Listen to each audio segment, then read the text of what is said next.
এক যুবক বলতেছে, হুজুর 12 ঘন্টা টানা ডিউটি করার পর মনটা চায় জাগা শুয়ে থাই।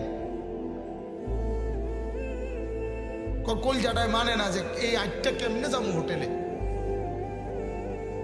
এরপর হাইটা হাইটা আবার যাইতে হয়।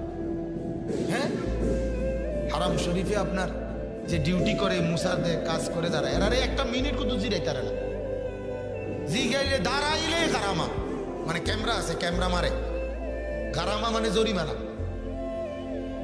খামখেয়ালি করলেই কি জরিমানা, গারামা। এত কঠিন ব্যাপার, সেই কষ্টের টাকা এরপরে আইসা দেশে পাঠানো।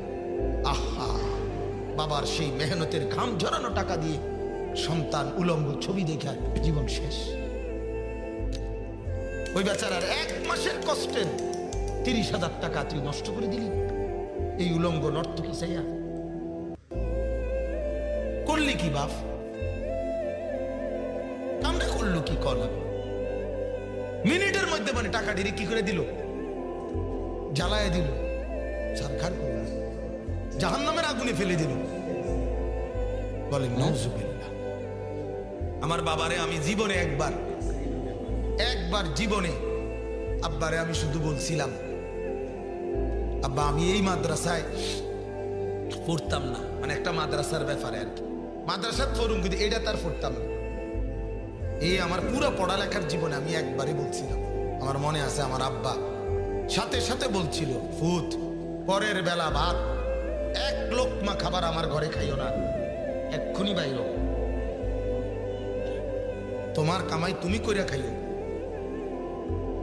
এরপরে সাথে সাথে মাদ্রাসা চলে গেছি কাঁদতে কাঁদতে, বুঝছি যে না এই বাপ শক্ত বাপ, বাদ দিত না ফেরার বেলা।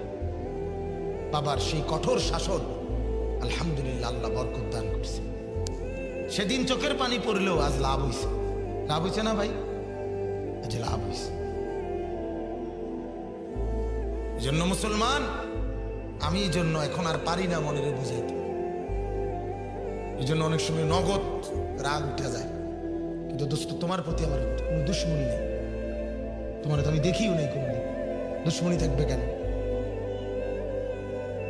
কিন্তু বিবেক কোথায় গেল? আলেমে দ্বীন বসা, মাহফিল, মনে করেন এইভাবে সর্বত্র আমরা